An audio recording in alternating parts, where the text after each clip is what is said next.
They always say you can't teach an old dog new tricks, but you can certainly teach a new dog old tricks. So we're gonna try something out today.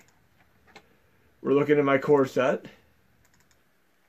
and a few of the recent updates that I added in USB host. We now have a newer, refined version of Danaman's linked export, and this one is a very special variant using an old trick, old code in the older versions of Hackshi 2. So I pretty much extracted that to my flash drive already, right here. Now I'm going to open up this Hackshi right here. So I have it open. I'm going to settings. I'm having compressed games when add-in disabled for now. I'm having my system console type set to SNES. And then I'm going to go to my test folder that I put together here, and we're going to do some Sega Genesis games. Got to go to my working folder, Genesis test. And I have some games here. Let's extract a few of these games here.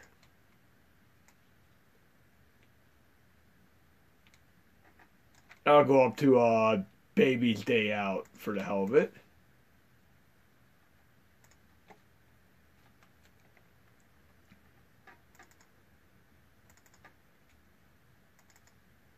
I'm going to my test folder. While those are extracting, I'm going to grab the artwork for the games. Remember, if you have artwork named identically to the ROM names, you're going to be able to have them match up when you add them via Hackshi 2. And if you've seen a few of my last videos, you see how I deal with special characters. This is going to be a better method of dealing with special characters, as you will see in a moment here. So I have these all in here. The artwork and the extracted ROMs, they all have special characters. But with this new code that we integrated into Danaman's linked export version, the special characters are no more. Nothing to worry about at all. So we're going to add more games. I'm going to add these ones right here. And of course, when you're dealing with the SNES games, you could still use the method in my previous video where I use the NES console type, and then I just remove NES catchy using renamer, find and replace. So you go back through a couple of my previous videos, you'll see that trick. And of course, you can always ask in the comments how you like, if you need help doing this. But you see the artwork added for the ones that are there. And I'm just going to leave these as is for now. And there are no special characters. I edited them uncompressed and there are no special characters. But now I'm going to highlight all of these. And I'm going to right click and compress them all. Of course, you'll still need that tiny 7-zip install when you do the USB host in order to run these when they're 7-zipped. But here's the new thing that you're really going to get a kick out of.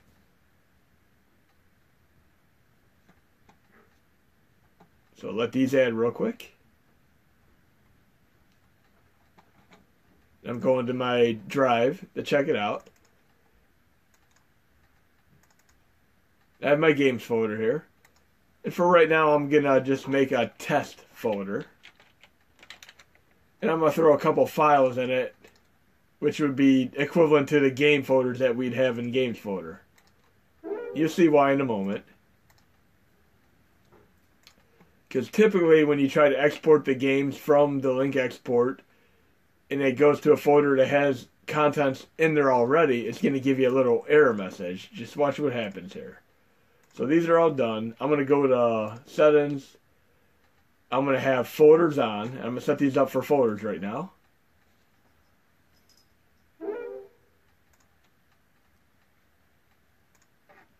And I have them unsorted. I'm going to make a few folders real quick.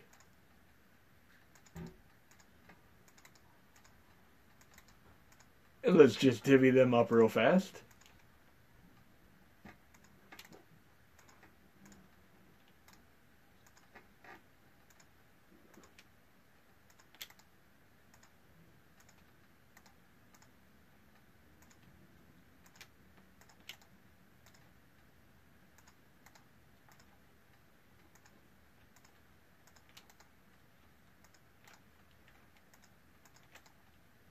And remember, you could use the left shift and the left control key to be able to select them all or to select them individually, like so. That's the control key. And obviously, if I just do shift and then shift again, I can select them all if I want to that way. So shift on the first one, shift on the last one, I have them all. And I'm cutting on and pasting them right now. Let's just add some generic art here. It doesn't matter what it is. I'll put Atari on here for the hell of it.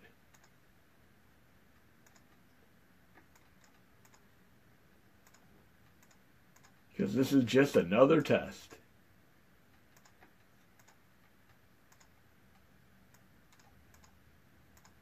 Now, I wasn't holding the shift key when I did this, so I'm going to cancel for now and let it save the folder structure. But now I'm going to hold the shift key as I synchronize the games, so it'll do the export mode.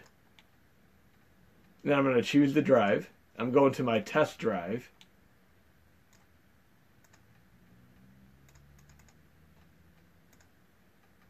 I already have games in my games folder, so I'm not going to do that right now. I'm going to do the test folder first and show you how that works. I have that set up already. And if I click Make Link Games, it is just going to do shortcuts, symbolic links to the desktop files, and it'll do this extraordinarily fast because it is not actually copying the games over. Right here, the selected folder isn't empty. This was the old message, but now you have the choice of being able to delete the contents of the folder. So if I choose to delete, the contents, they'll be gone, so you might want to back them up before you do this. But now I can just go right to the games folder by doing that. It just overwrites it. And it just goes bing, and it's done really, really fast. But that's all good. I'm going to go to my real games folder, and I'm going to back these up right now. And I keep a backup folder right on the drive for my games.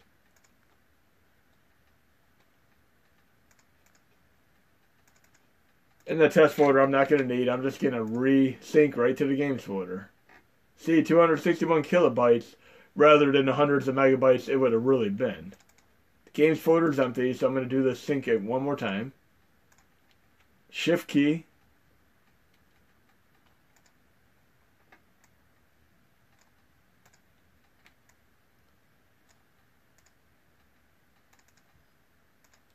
Okay.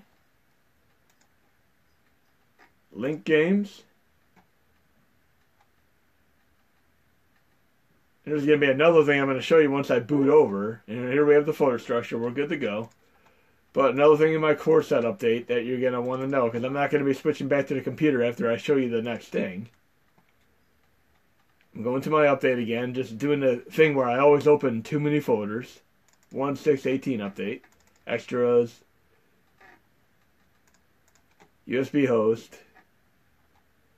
See, I have another version of Hashi GUI here. This one you do not really need to update to. This pretty much covers the black and white catchy NES games. There's a fix to that.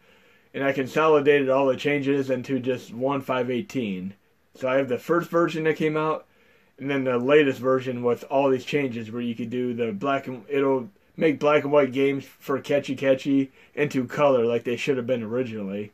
Then you have the ability to use custom firmware, the ability to use the custom splash screen, the ability to uninstall and install HMOS via flash drive. You should all be familiar with this by now. But I added another thing to my core set today. And this is another old trick for a new dog here. I'm going into my cores. Right here is what it is.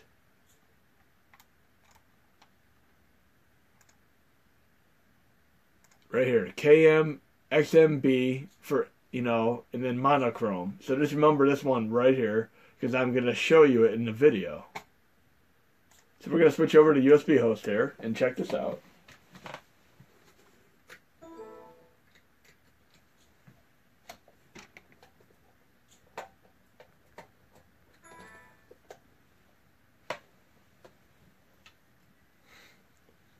And we should have the folder structure. Special characters are removed without having to use an Odohashi.